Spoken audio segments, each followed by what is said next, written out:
परीक्षाओं में गड़बड़ी की रोकथाम के लिए लोक परीक्षा अनुचित साधन निवारण विधेयक 2024 हुआ लागू।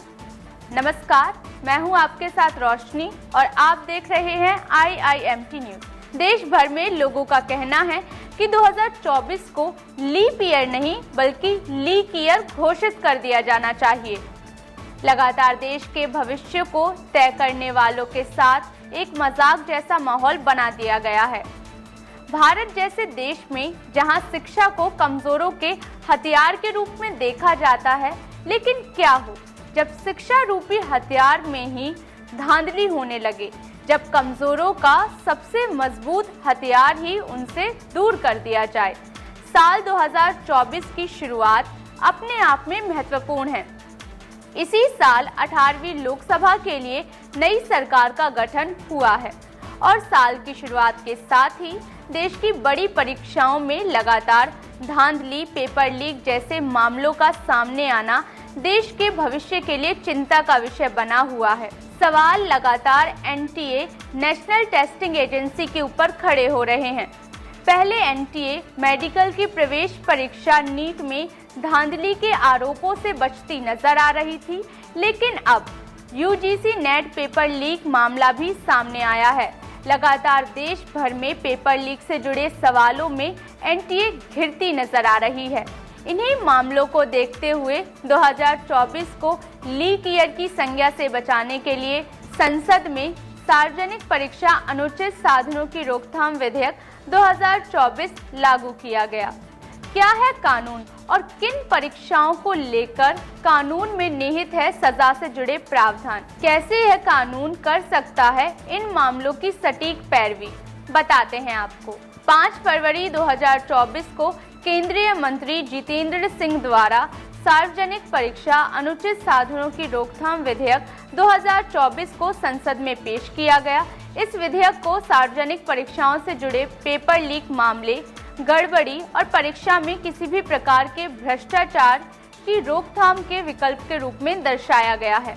इस विधेयक को लोक परीक्षा अनुचित साधन निवारण विधेयक 2024 के नाम से भी जाना जाता है।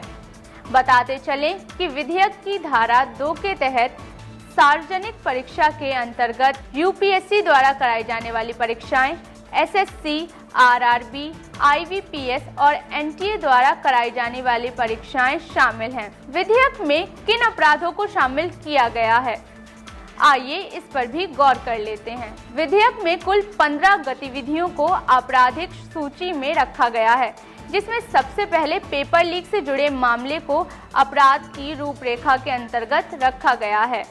OMR शीट के साथ हेरफेर, परीक्षार्थी के स्थान पर किसी अन्य व्यक्ति द्वारा परीक्षा देना, इसे भी अपराध की श्रेणी में शामिल किया गया है।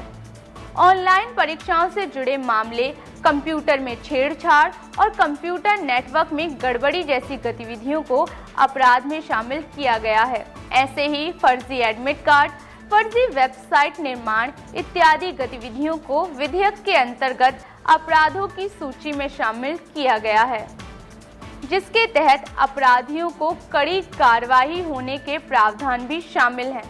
आइए उन प्रावधानों पर भी एक नजर डालते हैं। विधेयक की धारा 9 के अंतर्गत अपराधियों की सजा के प्रावधानों को शामिल किया गया है, जिसमें यह बताया गया है कि इन मामलों से जुड़े अपराधी को किसी भी वारंट के जारी बिना गिरफ्तार किया जा सकता है। इन मामलों से जुड़े होने पर जमानत जैसा कोई प्रावधान नहीं दिया गया। इन अपराधों में समझौता करने का कोई विकल्प मौजूद नहीं है। अनुचित साधन के साथ परीक्षा में धांधली होने पर इसमें अपराधी को 5 से 10 साल तक की सजा हो सकती है, जिसमें 10 लाख के जुर्माने का प्रावधान भी शामिल है। ऑनलाइन परीक्षा गड़बड़ी से जुड़े मामले में करीब 1 करोड़ तक जुर्माना तय किया गया है। पेपर लीक गैंग या धांधली में संगठन के रूप में अपराध करने वालों के ऊपर 5 से 10 साल तक की सजा और 1 करोड़ के शुरुआती जुर्माने के आधार पर सजा के प्रावधान तय किए गए हैं, जिसमें तय जुर्माना राशि को बढ़ाया भी जा सकता है।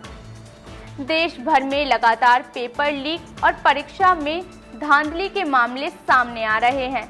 इसी के चलते देश में ऐसे कानून की आवश्यकता थी। ऐसी और बड़ी खबरों को जानने के लिए देखते रहिए IIMT न्यूज़।